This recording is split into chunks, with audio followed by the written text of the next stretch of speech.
कि कब कुंडली दिखवाई जाए और कब टैरो रीडिंग करवाई जाए। अगर आप किसी रिलेशनशिप इश्यूज में हैं, कोई करियर रिलेटेड कंफ्यूजन्स हैं, कोई एक पर्टिकुलर सिचुएशन में फंसे हुए हैं और आगे नहीं पता कि क्या करना चाहिए अब उसमें, या आप समझ नहीं पा रहे हैं कि गाइडेंस आपके लिए क्या आ रहा है, यूनिवर्स क्या आपको गाइड करना चाहता है या एनर्जीज आपको क्या गाइड करना चाहती हैं, तब आपको टैरो के लिए जाना चाहिए। कि अगर मुझे कोई आने वाले समय में बीमारी होने वाली है तो क्या मेरी कुंडली में या टैरो कार्ड रीडिंग से वो बीमारी जो होने वाली है उसका पता लग पाएगा? कैंसर जो कि बहुत ही बड़ी बीमारी है, उसमें ये तक पता लग जाता है कि कौन से ऑर्गन का कैंसर आपको होने वाला है कुंडली के हिसाब से, कब होगा और कितना ज़्यादा वो घातक होगा। तो 2026 कैसा रहने वाला है? है कि इस साल जो भी माता पिता संतान के इच्छुक हैं उन्हें संतान की प्राप्ति होगी। जब तक हम ग्रहों को नहीं जोड़ें किसी भी प्रेडिक्शन में तो वो गलत ही है, क्योंकि प्रेडिक्शन का काम जो है वो एस्ट्रोलॉजी का है। कि ऐसा कौन सा क्रिस्टल है जो सभी लोग पहन सकते हैं? तो ऐसे ही 2 क्रिस्टल्स हैं, एक तो येलो सिट्रीन और एक क्लियर क्वार्ट्ज। यूथ 2026 में क्या करे? सबसे पहले अपने माता पिता को प्रणाम करके घर से निकलिए, क्योंकि सूर्य जो है वो आपके पिता हैं और आपकी माता का जो आशीर्वाद है वो आपके चंद्रमा है। अगर ये दोनों ग्रह बैलेंस हो जाते हैं तभी कोई राजयोग काम करता है, नहीं तो कुछ भी काम नहीं करता। नमस्कार, मैं हूं सुप्रिया और स्वागत है आपका हमारे इस नए विशेष पॉडकास्ट में। आज हम कुछ ऐसे विषयों पर बात करने जा रहे हैं जो आपके सवाल हैं और हमारे जवाब। और आपके सवालों का जवाब देने के लिए हमारे साथ आज मौजूद हैं एस्ट्रोलॉजर, वास्तु विशेषज्ञ, टैरो कार्ड रीडर और क्रिस्टल हीलर समायरा जय सिंघानी जी। आपका बहुत बहुत स्वागत है Samaira ji. Thank you so much. आपने इतना अच्छे से सब बताया मेरे बारे में, तो आपके जो भी सवाल होंगे मैं अपनी तरफ से बहुत कोशिश करूंगी। जी बिल्कुल, माय ज्योतिष के माध्यम से हमारा बस एक ही काम होता है कि जो लोगों के सवाल हैं, आम जनता के सवाल हैं, उनके सॉल्यूशन हम आप जैसे जो महान ज्ञाता हैं ज्योतिष के, टैरो कार्ड रीडिंग के, उनसे सॉल्यूशन ले सकें और लोगों तक उनके जवाब पहुंचा सकें। समायरा जी, सबसे पहले मेरा सवाल आपसे रहेगा, क्योंकि आपकी जो चेहरे की चमक बता रही है कि आपने कितनी ज़्यादा ज्योतिष विद्या सीख रखी है, टैरो कार्ड रीडिंग कर रखी है, हीलिंग कर रखी है, कि आप इतना ज़्यादा चमक रही हैं, प्रभावित कर रही हैं।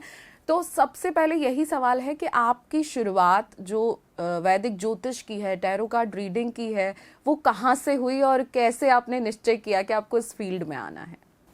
Thank you so much. मैं आपके सवाल का जवाब देने की पूरी कोशिश करती हूँ। सबसे पहले तो एक ऊर्जा जो होती है बहुत रिक्वायर्ड होती है ज्योतिष के फील्ड पे। ऊर्जा होनी चाहिए आपके अंदर, क्योंकि ज्योतिष ने मुझे चुना है, मैंने ज्योतिष को नहीं चुना है। ऊर्जा की अगर हम बात करें तो एनर्जाइज करते हैं हम लोग, साधना करते हैं जिससे कि हम सामने वाले का जवाब दे सकें, उसको हेल्प कर सकें, क्योंकि ये एक हीलिंग का काम है। जब मैं छोटी थी तो मेरी मदर एक पामिस्ट थी, तब वो प्रैक्टिस करती थी। मेरा बहुत उस समय मन करता था कि मैं उनकी बुक्स पढूं, और सब मैं करती भी थी, बुक्स पढ़ा करती थी उनकी।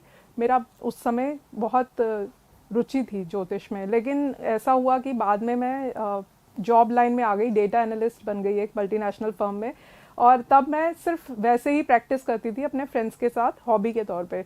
लेकिन जब कोविड की सिचुएशन में मेरे को अपनी जॉब छोड़नी पड़ी और मेरे को मदद करनी पड़ी सब लोगों की, मैंने देखा आसपास एक बहुत ही मायूसी का माहौल है, तो मेरे अंदर एक ट्रांसफॉर्मेशन आया उस समय, और मेरे को लगा कि अब मेरे को ज्योतिष की तरफ जाना चाहिए, क्योंकि ये मुझे बुला रहा है। अब यूनिवर्स चाहता है कि मैं प्लैनेट्स का समझूं कि वो किस तरीके से प्रभावित कर रहे हैं लोगों की लाइफ्स को, और उनकी मदद करूं, क्योंकि शायद ये शक्ति मेरे को नवाजी गई है, तो मुझे इस पे काम करना चाहिए।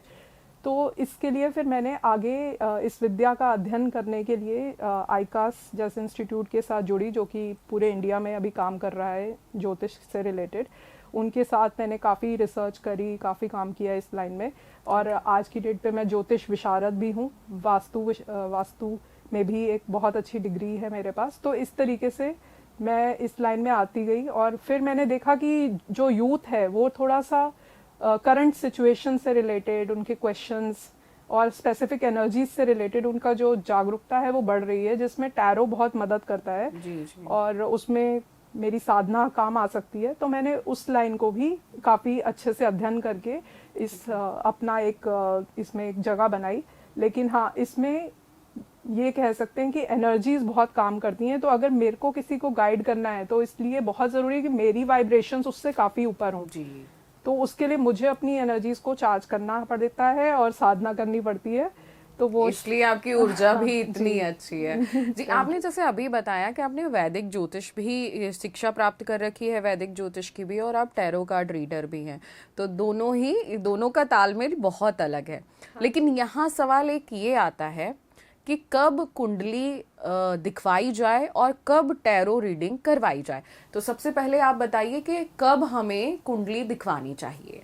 जी, कुंडली जो होती है वो आपका एक कॉस्मिक ब्लूप्रिंट है, जिसमें आपकी डेट ऑफ बर्थ और टाइम से एक बहुत डिटेल्ड एनालिसिस करते हैं हम लोग, जिससे आपका लाइफ पाथ, आपके करियर से रिलेटेड कि आपको क्या करियर चुनना चाहिए, आपकी मैरिज कंपैटिबिलिटी कैसी रहेगी, आपकी फैमिली लाइफ कैसी रहेगी, आप फॉरेन कब जाओगे, या आप अगर आप अपने ही देश में हो तो आप कितना सक्षम रहोगे अपने काम में। ये सब चीज़ें जो हैं ये कुंडली के माध्यम से पूछी जाती हैं और देखी जाती हैं, क्योंकि ये क्वेश्चन ना बहुत ही, जो आपने पूछा है बहुत अच्छा क्वेश्चन पूछा है। आज की यूथ को ये कन्फ्यूजन है, क्योंकि लोग कहते हैं फ़ोन करके कि हमें टैरो रीडिंग करवानी है, जबकि उनको एक्चुअली कुंडली रीडिंग करानी चाहिए उस समय, क्योंकि मेडिकल प्रॉब्लम्स हो गई आपकी, कोई इश्यूज आने वाले हैं, कोई प्रिवेंटिव मेजर्स आपको लेने हैं, उस सब के केस में हमें कुंडली रीडिंग करनी चाहिए, ना कि टैरो रीडिंग। टैरो रीडिंग हम तब करते हैं जब कोई स्पेसिफिक सिचुएशन में फंसा हुआ हो, किसी के कोई क्वेश्चंस हो, कोई स्पेसिफिक क्वेश्चंस हो अपने रिलेशनशिप से रिलेटेड या अपने करियर से रिलेटेड, कोई ऑब्स्टिकल्स, आप पोटेंशियल ऑब्स्टिकल्स जो आने वाली हैं वो हम टैरो के थ्रू जानते हैं, या अभी जो फ्यूचर में आउटकम्स आने वाले हैं, आपके काम किए हुए जो काम है उनका जो रिजल्ट आने वाला है, उसके लिए हम टैरो का उपयोग करते हैं। तो इन दोनों में ये फ़र्क है कि कुंडली जो है वो आपको बहुत बड़ा एक ग्राफ दिखाती है, बहुत चीज़ों पे आप उसमें एनालिसिस कर सकते हैं, और जो टैरो है वो हमारा एक प्रश्न शास्त्र, जो हमारे बेसिकली वैदिक का ही पार्ट है, वैदिक ज्योतिष का प्रश्न शास्त्र होता था पहले, जो कि आज भी यूज़ होता है, काफ़ी ज्योतिषी यूज़ करते हैं उसको, जिसमें सिचुएशन से रिलेटेड आंसर किया जाता है। तो टैरो उस तरीके का एक ज्ञान है जिसमें हम उस पर्टिकुलर सिचुएशन से रिलेटेड और क्वेश्चन से रिलेटेड आंसर तो समय और जो भी आपके साथ चीजें चल रही हैं उसके आधार पर आपको डिसाइड करना है कि आपको कुंडली दिखानी चाहिए या टैरो दिखाना चाहिए। इस चीज को ऐसे भी समझ सकते हैं कि अगर कोई टैरो कार्ड रीडिंग कराना चाहता है तो वो कब कराए, किस सिचुएशन में कराए, और कैसे प्रश्न टैरो कार्ड रीडिंग में पूछे जाने चाहिए, वो थोड़ा बता दीजिए। जी, अगर आप किसी रिलेशनशिप इश्यूज में हैं, कोई करियर रिलेटेड कंफ्यूजन्स हैं, कोई एक पर्टिकुलर सिचुएशन में फंसे हुए हैं और आगे नहीं पता कि क्या करना चाहिए अब इसमें, या आप समझ नहीं पा रहे हैं कि गाइडेंस आपके लिए क्या आ रहा है, यूनिवर्स क्या आपको गाइड करना चाहता है या एनर्जीज आपको क्या गाइड करना चाहती हैं, तब आपको टैरो के लिए जाना चाहिए।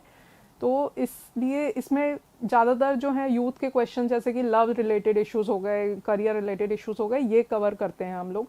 बट हाँ, डेफिनेटली अगर कोई बीमार है उसके बारे में भी आपने पूछना है कि वो कब ठीक होंगे या ठीक हो जाएंगे या नहीं होंगे, अभी हॉस्पिटल में कितना टाइम लगेगा, या कुछ भी ऐसे क्वेश्चंस जो आने वाले टाइम को दिखाते हैं, जो एक गाइडेंस के तौर पे यूज़ किया जा सकता है, वो हम टैरो में कवर करते हैं। जैसे कि आपने बताया कि टैरो में आप क्वेश्चंस पूछ सकते हैं और आप आंसर करते हैं उसके, तो टैरो खाली एक गाइडलाइन है, एक मार्गदर्शन दिखाने का जरिया है, या कुछ टैरो कार्ड रीडिंग में जो आता है उसके बाद कुछ उपाय भी होते हैं जो आप देते हैं? हाँ, बहुत अच्छा क्वेश्चन किया सुप्रिया।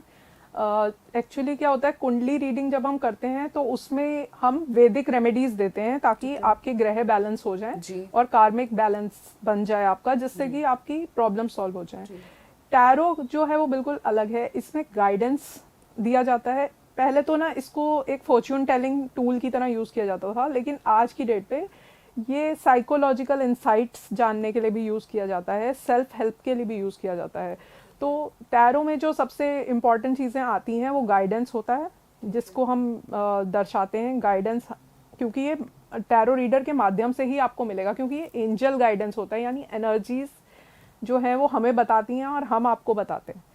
क्योंकि कार्ड तो 78 ही हैं, लेकिन उसमें जो आया है आपका स्पेसिफिक कार्ड उस टाइम, उसका क्या मतलब है, उसका इंटरप्रिटेशन क्या है आपकी सिचुएशन में, वो शायद एनर्जीज के माध्यम से हम बता पाते हैं आपको, क्योंकि हम उस चीज की प्रैक्टिस करते हैं, साधना करते हैं। जी जी जी, यहाँ भी एक सवाल आता है कि जैसे टैरो के माध्यम से आज प्रिडिक्शन बताते हैं, मार्गदर्शन बताते हैं, अभी आपने बोला कि कोई बीमार होने वाला है तो वो भी पता चल जाता है, तो वही मैं पूछना चाहूँगी कि अगर मुझे कोई आने वाले समय में बीमारी होने वाली है तो क्या मेरी कुंडली में या टैरो कार्ड रीडिंग से वो बीमारी जो होने वाली है उसका पता लग पाएगा? जी, ये कुंडली रीडिंग में आपको ज़्यादा क्लियरली पता लगेगा अगर कोई बीमारी से रिलेटेड आपका क्वेश्चन है, अगर ऑलरेडी कोई बीमार है या कुछ ऐसी आने वाली है परेशानी।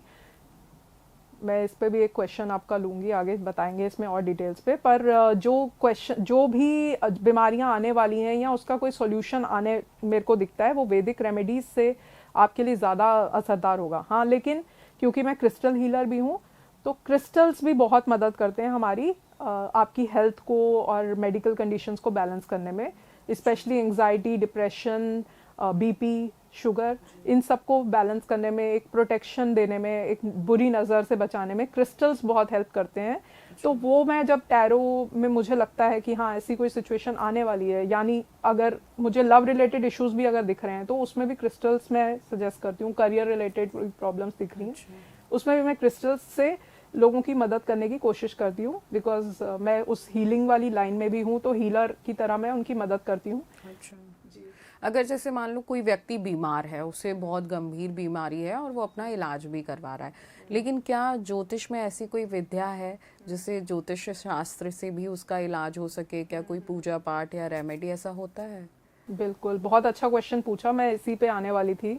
बेसिकली इतना मतलब सटीक है हमारा ज्योतिष कि ग्रह के हिसाब से और उसके मेलेफिक इफेक्ट्स के हिसाब से हमें सब पता लग जाता है कि अगर राहु के ऊपर कोई मेलेफिक इम्पैक्ट है या चंद्रमा के ऊपर राहु या केतु का इम्पैक्ट है, तो उससे जो है वो मेंटल एंग्जाइटी, डिप्रेशन जैसी परेशानियां आ जाती हैं। ठीक है। अगर मैं बात करूं जुपिटर की, यानी कि गुरु जिसे हम बृहस्पति भी कहते हैं, उससे रिलेटेड अगर मेलेफिक इफेक्ट्स हैं कुंडली में, तो उससे फैटी लिवर, इंटेस्टाइन से रिलेटेड प्रॉब्लम, ओबेसिटी, ये सब प्रॉब्लम्स आ सकती हैं।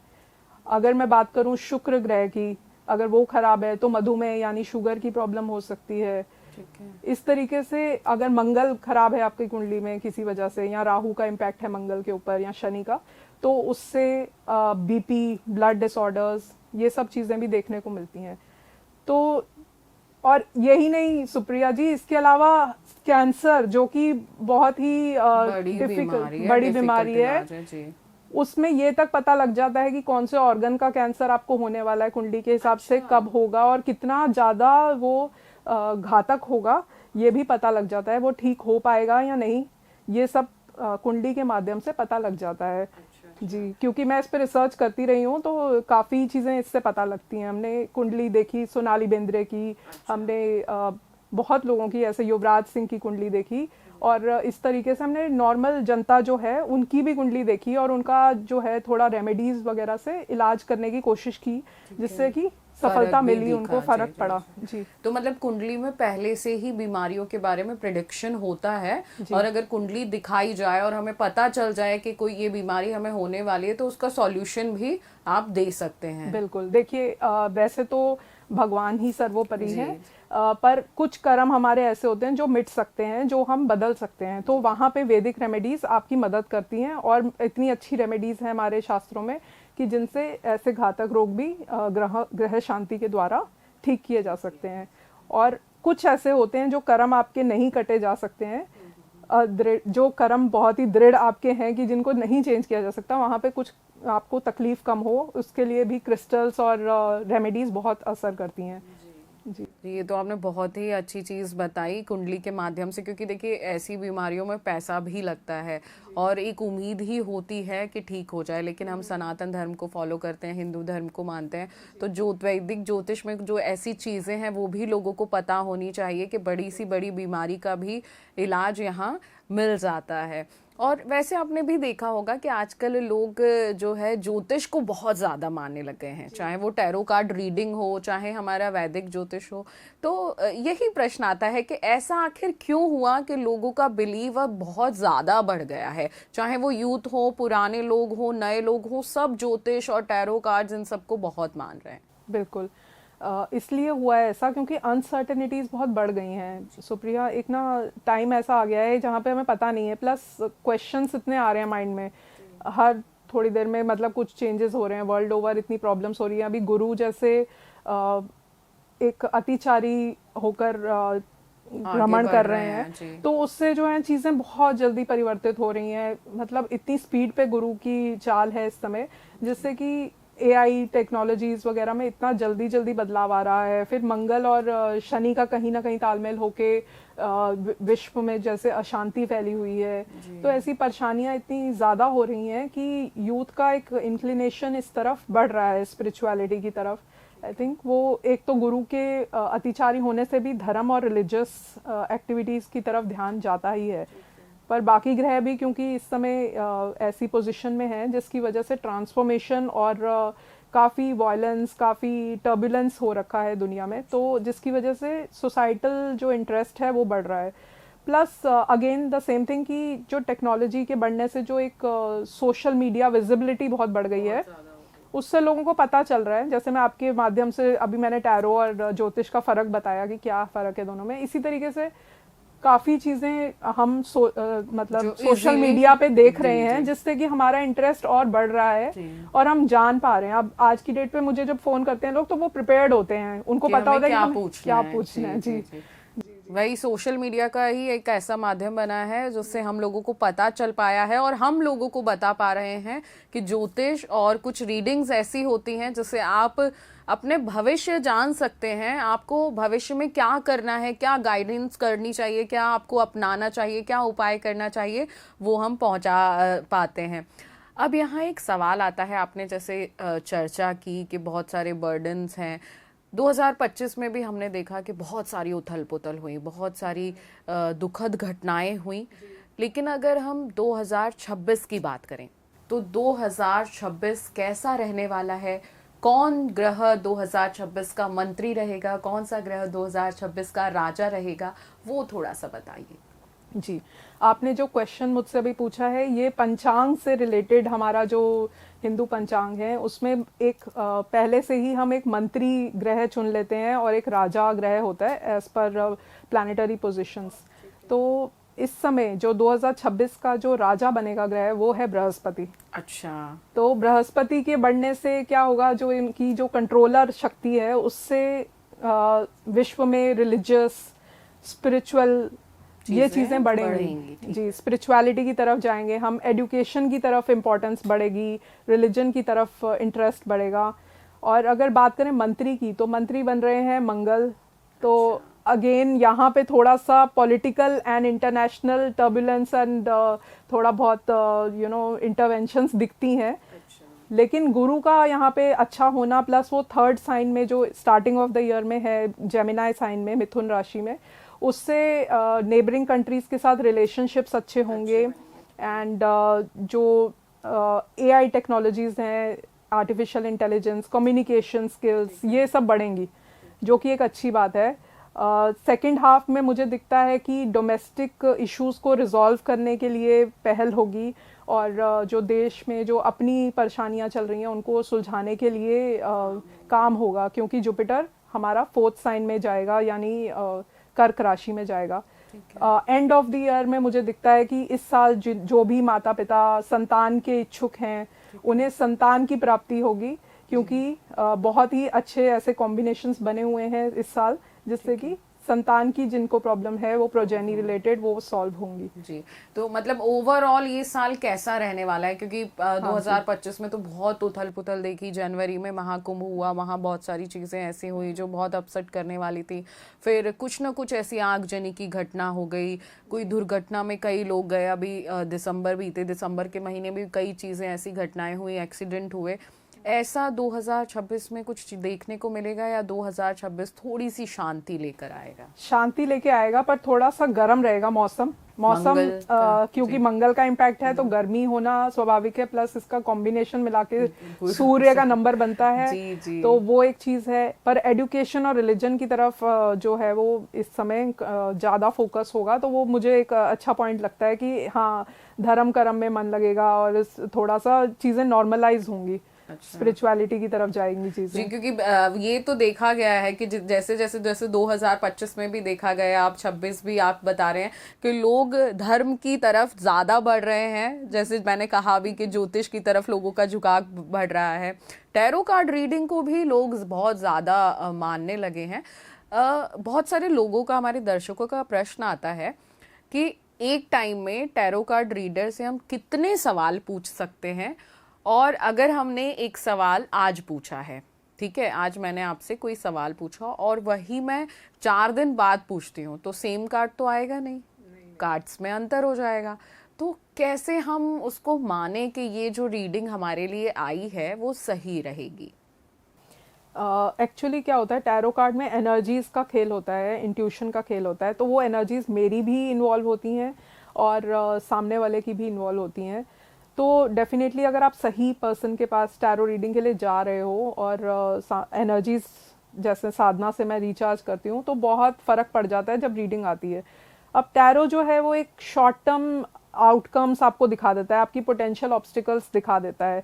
तो डेफिनेटली एनर्जीज मैं कहूँगी 1 महीने तक तो आपको उसी रीडिंग को मान के चलना चाहिए कि जो आपने आज करवाई है वो 20-21 दिन से पहले चेंज नहीं होने वाली है रीडिंग। चाहे आप दोबारा उस चीज़ को करके देखोगे तो भी वो वही आएगी। हो सकता है कि कार्ड दूसरा आए, लेकिन इंटरप्रिटेशन वही आएगी कि आपकी लाइफ में ये चेंजेस दिखते हैं आते हुए। तो वो पॉजिटिव ही होता है, वो ऐसे चेंजेस नहीं होते कि जल्दी जल्दी आपकी रीडिंग बदल जाए। मतलब मैं इसलिए बता रही हूँ क्योंकि लोगों का विश्वास थोड़ा कम होता है कई बार। पर मैं इसमें बोलना चाहूँगी कि ऐसा बिल्कुल भी नहीं है। टैरो रीडिंग मैं कर रही हूँ काफ़ी सालों से और बहुत सही एक गाइडेंस आता है आपके लिए। और ऐसे क्वेश्चन जो बिल्कुल येस नो वाले होते हैं वो तो बिल्कुल सही आते ही हैं कि ये होगा या नहीं होगा काम, मगर उसके आसपास भी हमको बहुत ओपन एंडेड क्वेश्चंस होते हैं जो कि आपकी सेल्फ हेल्प, आपकी साइकोलॉजी को रिफ्लेक्ट करते हैं। क्योंकि आपको शायद वो चीज़ आप सोच रहे हो लेकिन आपको एनर्जीज का नहीं पता कि वो क्या चाहती हैं। तो जब टैरो कार्ड रीडिंग का गाइडेंस आ जाता है ना, तो इतना क्लियर हो जाता है कि आपको समझ आ जाता है कि ये सिचुएशन में मेरे लिए ये सही है और मैं सही जा रही हूँ या गलत जा रही हूँ। क्योंकि ऐसा सोचा भी है यूनिवर्स ने हमारे लिए कि हम ऐसा सोच रहे हैं कि हम ये काम ऐसे कर लेंगे तो ये होगा भी ऐसे, नहीं तो फिर वो जो गाइडेंस आया उसको फॉलो करें। तो वो बिल्कुल आप उसको, मैं कहती हूँ, अंधविश्वास समझ के फॉलो कीजिए क्योंकि वो बिल्कुल सही होता है। अच्छा, टैरो कार्ड रीडिंग में जो भी मार्गदर्शन आता है, जो भी प्रेडिक्शन आता है, वो कहीं ना कहीं सही साबित होता है। जैसे मैंने बहुत सारे टैरो कार्ड रीडर्स को देखा है, आजकल वही सोशल मीडिया का ज़माना है, तो वो जब वीडियो बनाते हैं तो वो बोलते हैं कि ये अगर ये आपके सामने टैरो कार्ड ये वीडियो आया है तो ये रीडिंग आपके लिए है। अच्छा, है ना? तो क्या हमें उस पर बिलीव करना चाहिए? देखिए क्या होता है कि ये जो रीडिंग्स की जाती हैं ये पर्सनल लेवल पे नहीं की जाती हैं। ये एनर्जी रीडिंग्स सबके लिए होती है, तो जेनरिक रीडिंग होती है। इसमें हम श्योर नहीं हो सकते कि ये हमारे लिए सही होगी या नहीं, बट हाँ जो इससे रेजोनेट कर पाते हैं उनके लिए ठीक है, लेकिन सबके लिए सही होगी ये नहीं कहा जा सकता क्योंकि इसमें बहुत चीज़ें होती हैं। जब तक हम ग्रहों को नहीं जोड़ें किसी भी प्रेडिक्शन में तो वो गलत ही है, क्योंकि प्रेडिक्शन का काम जो है वो एस्ट्रोलॉजी का है। टैरो का काम पहले फॉर्च्यून टेलिंग समझा जाता था, लेकिन मैं कहूँगी कि इससे फॉर्च्यून टेलिंग नहीं, आसपास का जो टाइम है उससे रिलेटेड नहीं, बट स्पेसिफिक क्वेश्चंस, सिचुएशंस, आपके इंसाइट्स, आपकी सेल्फ हेल्प के लिए टैरो यूज़ किया जा सकता है। लेकिन ब्लाइंडली सिर्फ ये कह देना कि जिनके लिए भी ये रीडिंग आ रही है सामने वो सब ट्रू करता है, वो गलत होगा। क्योंकि इसके लिए आपको पर्सनल रीडिंग करवानी चाहिए, क्योंकि आपकी एनर्जीज और मेरी एनर्जीज जब मिलेंगी तभी मैं उसका सही उत्तर दे पाऊंगी आपकी सिचुएशन का। तो मतलब अगर आपको फील हो रहा है तो आप बिलीव करिए, नहीं तो इतना ज्यादा कुछ रिजोनेट नहीं किया जा सकता है। एक सवाल ये भी आता है कि कई लोगों के हमारे पास प्रश्न आता है कि हमें किसी की नज़र लग गई है या शायद हम पे किसी ने कुछ करा दिया है। तो सबसे पहला मेरा सवाल यही है कि ऐसा कुछ होता है कि कोई आप पे कुछ करा दे तो आपकी चीज़ें खराब होने लगती हैं या आप बीमार होने लगते हैं, ऐसी कुछ एनर्जीज होती हैं? जी बिल्कुल। एक्चुअली एनर्जीज कैसे होती हैं, हम बुरी नज़र उसको आमतौर पे कहते हैं, लेकिन वाइब्रेशंस का ही खेल होता है। अगर मेरी वाइब्रेशंस अभी काफ़ी ऊपर हैं तो सामने वाले की वाइब्रेशंस मुझ पे असर नहीं करेंगी। ठीक है। और अगर बाई चांस ऐसा है कि मेरी वाइब्रेशंस ही कम है, मैं कमज़ोर पड़ी हुई हूँ इस समय because of mood swings and everything, कोई हेल्थ इश्यूज हैं मुझे, तो मेरे ऊपर सामने वाले की वाइब्रेशंस का असर होना बहुत ही कॉमन सी चीज़ है। तो हाँ, टैरो के माध्यम से भी हम ये जान लेते हैं कि भाई आपको बुरी नज़र लगी हुई है या नहीं। सिर्फ वाइब्रेशंस अगर कैच कर लेते हैं हम किसी की, तो उस केस में हमें अपनी क्लेंजिंग और थोड़ी सी मैं रेमेडीज ऐसे बताती हूँ कि नमक के पानी से आप नहाओ, और इस सब से या नज़र उतारने के कुछ तरीके भी होते हैं। अपने आसपास नमक का एक बाउल भर के आप रख सकते हो। इस तरीके से आप नज़र के दोष से बच सकते हो, क्योंकि नेगेटिव एनर्जीज जो है वो नमक सोख लेता है अपने अंदर, ऐसा कहा जाता है। फिटकरी या नमक आप अपने आसपास रखिए, मैरिड कपल्स के लिए भी मैं ये कहती हूँ। तो इस तरीके से आप नज़र से थोड़ा बच सकते हैं। बाकी कोशिश ये मैं कह सकती हूँ, एक ऐसा मंत्र मैं दे सकती हूँ, आप आदित्य हृदय स्त्रोत का पाठ कीजिए, बहुत अच्छी एनर्जीज आपकी डेवलप होंगी, वाइब्रेशंस बहुत हाई होंगी। ऐसे कुछ ऐसे हमारे स्रोत हैं हमारे रिलीजन में जो कि बहुत अच्छे हैं। बाकी हाँ, कुंडली में भी ऐसे कुछ ग्रह का मेलेफिक इम्पैक्ट अगर होता है तो वो पता लग जाता है कुंडली के माध्यम से भी, कि कुछ ऐसा घोस्टली इम्पैक्ट आपके ऊपर आ सकता है, कोई ऑब्स्टिकल्स, कोई स्पिरिट इम्पैक्ट आने की अगर सिचुएशन दिखती है, कोई डेमोनिक इम्पैक्ट आने की सिचुएशन दिखती है, तो वो कुंडली के 8वें या 12वें भाव से अगर हम देखें तो पता लग जाता है। ऐसे ही अगर शनि मंगल और राहु का कॉम्बिनेशन कुछ ऐसा गलत योग बना रहा हो, तो उस केस में भी आपके ऊपर एक जो है वो वैम्पायर इम्पैक्ट या हेल्यूसिनेशन, इस तरीके के घोस्टली ऑब्स्टिकल्स आपकी लाइफ में आ सकते हैं। तो मैं यहाँ डराने की बात नहीं कर रही हूँ, मतलब मैं सावधान होने के लिए ये कहूंगी कि कुंडली रीडिंग जो है वो एक बहुत ही मतलब आप प्रिवेंटिव मेजर की तरह लीजिए कि आप अगर आप अपने आप को कमजोर महसूस कर रहे हैं या आपको ऐसा लग रहा है कि किसी ने कुछ करा दिया है, तो एक बार सजेशन ले लेना चाहिए। अब एक और सवाल आता है, जैसे आपने बैड एनर्जीज की बात की, तो ये जो बैड एनर्जीज होती हैं हमारी कुंडली, मान लो हम पे अब लग गई हैं, तो कुंडली के माध्यम से या कुंडली में देखकर इनका कोई सॉल्यूशंस होते हैं या आप लोग कोई सॉल्यूशन देते हैं इनका? जी, क्योंकि मैं क्रिस्टल हीलर भी हूँ, मैं यहाँ पे क्रिस्टल्स रिकमेंड करती हूँ, जैसे कि मूनस्टोन है या फिर टाइगर्स आई है। ये सब स्टोन्स ऐसे हैं जो आपकी प्रोटेक्शन के लिए बने हैं। लेब्रेडराइट है, ये प्रोटेक्शन के लिए आपके बने हैं, और इनको पास रखने से जो है वो काफ़ी नेगेटिव इम्पैक्ट से आप बच सकते हैं। अच्छा जी। इसके अलावा जैसे हमारे मंत्र बहुत अच्छे हैं, मैं मंत्र कुछ ऐसे बताती हूँ कि लोग प्रैक्टिस कर सकते हैं। कुछ वैदिक रेमेडीज करवाती हूँ जिनसे लोगों को फर्क पड़ता है, तो वो जो एनर्जीज हैं आपकी वो बढ़ने लगती हैं। अच्छा, इसमें ऐसा भी होता है, देखो क्रिस्टल्स बहुत सारे होते हैं और अलग अलग क्रिस्टल्स हैं, जो लोग ज्योतिषों के पास पहुंच जाते हैं उनके लिए समाधान मिल जाता है। लेकिन बहुत सारे दर्शक ऐसे होते हैं जो बोलते हैं कि अरे हम ज्योतिष के पास नहीं जा सकते, या हमारे पास पैसा नहीं है, या हम अपनी लाइफ को नॉर्मल बनाने के लिए क्या करें।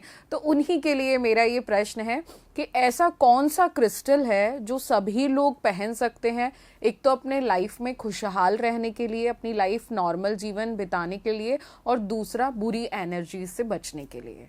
बहुत अच्छा सवाल पूछा है। तो कहते हैं कि जो भी प्रकृति में जो भी चीजें अबंडेंस में मिली है ना, वही हमारे लिए सबसे अच्छी हैं। जैसे हरियाली मिली है हमें, पानी मिला है, हवा मिली है, तो ये अबंडेंस में जो चीजें मिली हैं वही हमारे लिए सबसे बेस्ट हैं। तो ऐसे ही 2 क्रिस्टल्स हैं, एक तो येलो सिट्रीन और एक क्लियर क्वार्ट्ज, जो कि आपको बहुत इजीली अवेलेबल है। और ये दोनों ही स्टोन्स ऐसे हैं जो क्रिस्टल्स जो कि आपको पहनने से बहुत फ़ायदा होता है। येलो सिट्रीन जो है वो बृहस्पति का क्रिस्टल है, पुखराज की जगह आप इसको धारण कर सकते हैं। इससे अबंडेंस बढ़ती है, आपकी ओवरऑल प्रॉस्पेरिटी बढ़ती है, और आप एक आपका माइंडसेट बहुत क्लियर हो जाता है, आपकी क्लैरिटी बढ़ती है लाइफ में, तो वो आप धारण कर सकते हैं। इसके अलावा आप क्लियर क्वार्ट्ज के लिए मैं जैसे बता रही हूँ, वो आपकी एनर्जीज को रिचार्ज करता है। तो क्लियर क्वार्ट्ज की बहुत ही अच्छे वस्तुएं बनी हुई आती हैं हमारे पास। इसके पिरामिड्स भी होते हैं, इसके बहुत ही बढ़िया, जैसे इसकी प्लेट्स भी होती हैं, इसको ब्रेसलेट के रूप में, गले के पेंडेंट के रूप में भी पहना जाता है। तो बस मैं यहाँ पे एक चीज़ यूथ के लिए बताना चाहती हूँ कि बहुत लोग मेरे को कहते हैं हमने ऑनलाइन पायराइट खरीद लिया, या पायराइट का इस समय बहुत ज़्यादा क्रेज है जी, हर कोई पहन रहा है और हर इजीली अवेलेबल भी हो गया है। मनी मैग्नेट कह के लोग मंगा रहे हैं बहुत ही ज़्यादा। देखिए, पहली बात तो कि सिर्फ पायराइट नहीं है, क्रिस्टल सारे ही अपने आप में बहुत अच्छे हैं। देयर इज़ ग्रीन एवेंचरीन ऑल्सो, जो मैंने धारण किया हुआ है इस समय, जो कि आपके प्रोफेशनल इश्यूज़ में हेल्प करता है। तो बिना एनर्जाइज किए या एक सर्टिफाइड हीलर से लिए बिना आपको कोई भी क्रिस्टल इतना फ़ायदा नहीं करेगा, क्योंकि ये समुद्र के अंदर पाए जाते हैं ये क्रिस्टल्स, जिनकी एनर्जीज डेड होती हैं। तो इनको जागृत करना पड़ता है, एक्टिवेट करना पड़ता है, जिसके लिए एक हीलर की एनर्जीज इसके साथ कनेक्ट होना ज़रूरी है। तो जब ये होता है, जैसे हम इसको अपनी एनर्जीज से चार्ज करते हैं और साधना में बैठते हैं क्रिस्टल्स के साथ, तब इनकी एनर्जीज दोबारा से एक्टिवेट होती हैं और तब ये आपको ज़्यादा असर करेंगे। तो मैं ये कहूँगी कि ऑनलाइन ना मंगाकर आप मुझसे या किसी से भी अगर आप मंगाना चाहें, क्योंकि यहाँ पे तो मैं क्रिस्टल कंसल्टेशन भी फ्री दे रही हूँ, जिसमें आपको कुछ नहीं देना। आपको अगर क्रिस्टल सूट करता है तो आप मंगा सकते हैं, वो बाद में, पर जो आपको सूट करेगा कौन सा, वो सब मैं आपको बिना किसी चार्ज के बताऊँगी। जी जी, तो मतलब क्रिस्टल के बारे में जानना हो तो आप समायरा जी से संपर्क कर सकते हैं। क्रिस्टल से एक और बात याद आती है कि कैसे, जैसे आपने बताया कि हर क्रिस्टल पे आप बिलीव नहीं कर सकते हैं, लेकिन ऑथेंटिक क्रिस्टल क्या है? क्योंकि आजकल बहुत इजीली हर जगह अवेलेबल है, इवन मॉल में भी मिल रहे हैं, शॉप्स भी खुल गई हैं क्रिस्टल की, क्योंकि वही सोशल मीडिया पर इतना ज़्यादा प्रचार प्रसार हो गया है, हर कोई हाथ में क्रिस्टल पहने नज़र आता है। लेकिन ऑथेंटिक क्रिस्टल कौन सा है, ये कैसे जानें? वही बात आ जाती है कि आप सर्टिफाइड लैब टेस्टेड क्रिस्टल अगर लेते हैं, जैसे कि मैं प्रोवाइड करवाती हूँ, तो वो चीज़ आपके लिए सूटेबल भी है, प्लस उसमें एनर्जीज भी जुड़ी हुई हैं, तब वो चीज़ आपको फ़ायदा करती है। मैं जैसे कह रही हूँ कि ये चीज़ आपको ऑनलाइन नहीं मंगानी है, ना ही आपको मॉल में जाके लेनी है। जब तक आपको किसी सर्टिफाइड हीलर से अगर आप लेते हैं, तभी इस चीज़ का फ़ायदा है आपकी लाइफ में, नहीं तो वो एक फैशन का हाँ वही रह जाएगा। क्योंकि इनका यूज़ एक बहुत ही जेनरिक पर्पस के लिए होता है, और इनकी एनर्जीज जो हैं वो जैसे हमारे पहले जेमस्टोन्स होते थे, उनकी एनर्जीज बहुत ही ज़्यादा रेडिकल होती हैं। अब क्योंकि हर कोई जेमस्टोन्स नहीं खरीद सकता, इट्स वेरी एक्सपेंसिव, तो आप क्रिस्टल्स के लिए जाते हैं, वहाँ पे क्रिस्टल्स की एनर्जीज जो हैं वो कुछ कम होती हैं एज कम्पेयर टू जेमस्टोन्स। तो इसलिए बहुत ज़रूरी है कि जब आपके वो हाथ में आएगा या जब आपको जब आपको पता लगेगा, तो एनर्जीज मिक्स होने का भी चांस होता है। तो इसलिए ऑरा स्कैनिंग वगैरह करके ही एक सही क्रिस्टल का पता लगता है। तो मैं यही कहूँगी कि आप एक सही माध्यम से खरीदिए। जी बिल्कुल, जो भी दर्शक इस वीडियो को देख रहे हैं, अगर आप क्रिस्टल पहन रहे हैं तो वो फैशन में या आपके दोस्त ने खरीद लिया वैसे ना करिए, किसी एस्ट्रोलॉजर के पास या जो हीलर के पास जाइए, वो क्रिस्टल वहाँ से लीजिए ताकि वो पूरा हील करके आपको दे सके और उसकी जो ऊर्जा है वो आपको सही लगे। एक और सवाल है कि आजकल वही हम लोग बहुत सारी रील्स वगैरह देखते हैं। अच्छा, मैं इसमें एक चीज़ आपकी और ऐड करना चाहूँगी कि क्रिस्टल कौन से हाथ में पहनना है, अच्छा। किस चक्रा पे धारण करना है, ये भी बहुत इम्पोर्टेंट है। अच्छा, क्योंकि लोग ले लेते हैं फैशन के तौर पे और वो कहीं पे भी पहन रहे हैं उसको, तो वो फ़ायदा नहीं कर पाएगा। कई बार उससे उल्टा असर हो जाता है। तो हाँ, वही बात है कि अगर आप क्रिस्टल पहन भी रहे हैं तो उसको भी बहुत हिसाब से पूरी जानकारी लेके ही पहनना है और पूरी हीलिंग करा के ही उसको पहनना है, तभी उसका कुछ असर हो पाएगा। वही मैं आपसे सवाल पूछना चाह रही थी कि आजकल जैसे आजकल का ज़माना है कि बहुत जल्दी लोग प्रेग्नेंट नहीं हो पा रहे हैं, बहुत ज़्यादा पीसीओडी वगैरह की प्रॉब्लम है, लड़कियां बहुत ज़्यादा इसमें प्रॉब्लम फेस कर रही हैं, तो बोला जाता है कि पिंक क्रिस्टल पहन लीजिए या पिंक क्रिस्टल घर में रख लीजिए, और वो बहुत आसानी से अवेलेबल भी है। तो यही सवाल है कि क्या ये सही है कि पिंक क्रिस्टल पहनना है, और अगर पहनना है तो क्यों और कैसे पहनना है? जो पिंक क्रिस्टल की बात कर रहे हैं उसको रोज क्वार्ट्ज कहा जाता है, जो कि लव मैटर्स में और सेल्फ हीलिंग में बहुत ही काम करता है। आपके हार्ट से रिलेटेड जो ब्लॉकेजेस हैं उनको खोलता है, हार्ट चक्रा को मजबूत करता है। लेकिन वही बात है कि इसको रखने से आपकी पॉजिटिव एनर्जीज बढ़ेंगी, आप अपनी तरफ पॉजिटिव एनर्जीज अट्रैक्ट करोगे, यानी लव जो आप चाहते हो। अगेन इसको रखने का तरीका क्या है वो सब मैं बताती हूँ, जब मेरे पास कोई आता है पूछने तो मैं तब बताती हूँ। तो अगेन वही बात हो जाती है कि लेफ्ट पे रखना है इसको, राइट पे रखना है, रूम में कहाँ रखना है, धारण करना है या सिर्फ रखना है, ये सब बातें बहुत इंपॉर्टेंट होती हैं। लेकिन हाँ, प्रेगनेंसी से रिलेटेड अगर मैं बात करूँ तो यहाँ पे येलो सिट्रीन ज़्यादा फायदेमंद रहेगा आपके लिए, बजाय कि आप रोज़ क्वार्ट्ज के लिए जाएं, क्योंकि रोज़ क्वार्ट्ज जो है वो लव मैटर्स में बहुत अच्छा स्टोन है। और येलो सिट्रीन आपको हर तरीके से बैलेंस करता है, आपकी हार्मोनल डिसबैलेंसेस को भी बैलेंस करता है। और इसमें कहीं ना कहीं मूनस्टोन का भी यूज़ होता है, तो तब आपकी एक ये जो प्रेगनेंसी से रिलेटेड इश्यूज आ रहे हैं, प्रोजेनी रिलेटेड इश्यूज, वो रिजॉल्व होते हैं। बट मैं फिर भी ये कहूँगी कि मेडिकल हेल्प सबसे पहले आप लीजिए। कोई भी चीज़ जो है वो असर करने में टाइम लेती है, लेकिन अगर आपको कोई मेडिकल प्रॉब्लम है तो सबसे पहले आप एक डॉक्टर से ज़रूर कंसल्ट कीजिए कि क्या किया जा सकता है जी। और उसके बाद तो आप लोग हैं ही हर चीज़ की चीज़ों के उपाय बताने के लिए, या कहाँ चीज़ें रुकी हुई हैं वो गाइड करने के लिए। ये तो पूरी बात हो गई, हमने बहुत सारे विषयों पे बात कर ली और लोगों के सवाल जो थे वो भी हमने उस पर भी बात करी। एक और बात कि अब साल 2026 जैसे शुरू हो चुका है, तो यूथ 2026 में क्या करे ऐसा कि उसको लाइफ में सक्सेस मिले, खुशियाँ आए, लव लाइफ अच्छी चलती रहे, या जो स्टूडेंट्स हैं उनकी लाइफ अच्छी चलती रहे, उनको थोड़ा गाइड कर दीजिए। एक तो ये साल, क्योंकि इसका जो टोटल बनता है वो एक है, तो ये एक ऐसा साल है जिसमें एक लीडरशिप का इमर्जेंस दिखता है कि एक गर्म रहने वाला साल भी है, कि थोड़ी सी गर्मी भी इस साल बढ़ने वाली है, और सूर्य का साल है। तो मैं ये कहूँगी कि सबसे पहली जो रेमेडी मैं बताना चाहूँगी वो ये है कि आप सबसे पहले अपने माता पिता को प्रणाम करके घर से निकलिए, क्योंकि सूर्य जो है वो आपके पिता हैं और आपकी माता का जो आशीर्वाद है वो आपके चंद्रमा है। अगर ये दोनों ग्रह बैलेंस हो जाते हैं तभी कोई राजयोग काम करता है, नहीं तो कुछ भी काम नहीं करता। और इस साल तो सूर्य का वैसे भी प्रभाव इतना ज़्यादा है, मैं कहूँगी कि आप सूर्य को जल चढ़ाइए। ये उपाय हर कोई कर सकता है, चाहे आपका सूर्य मेलेफिक है या फिर एग्जॉल्टेड है, यानी अगर उच्च का या नीच का सूर्य है उससे कोई फर्क नहीं पड़ता है, सबको ये उपाय कर सकते हैं कि आप सूर्य को मीठा जल चढ़ाइए थोड़ी सी चीनी मिला के, और ओम घृणी सूर्याय नमः का जाप करके आप घर से निकलिए। पेरेंट्स को ज़रूर आप मान सम्मान दीजिए, क्योंकि उनसे आपके राजयोग सब फलीभूत होंगे, तो बहुत ही इम्पोर्टेंट है। बाकी तो बस उपाय जो हैं वो आपकी मदद करेंगे ही, पर ये उपाय सबसे ज़्यादा आपके लिए असरदार रहेगा। जी, और बिल्कुल अगर आप समायरा जी से जुड़ना चाहते हैं तो इंस्टाग्राम आईडी इन्होंने बता ही दिए हैं, आप इनसे समाधान भी पूछ सकते हैं, और ये माय ज्योतिष से भी जुड़ी हुई हैं तो आप इनसे वहाँ भी संपर्क कर सकते हैं। समायरा जी, आप आज यहाँ आई और इतनी खास बातें की, हमने टैरो के बारे में भी जाना, वैदिक ज्योतिष के बारे में भी जाना, बहुत ही अच्छे से आपने हमारे दर्शकों को बहुत सारी चीजें छोटे से टाइम में समझा दी, उसके लिए आपका बहुत बहुत धन्यवाद। Thank you so much Supriya, thank you. इसी प्रकार की वीडियोस देखने के लिए हमें सब्सक्राइब करना ना भूलें, और एस्ट्रोलॉजी से जुड़ी लेटेस्ट जानकारी के लिए डाउनलोड करें माय ज्योतिष ऐप।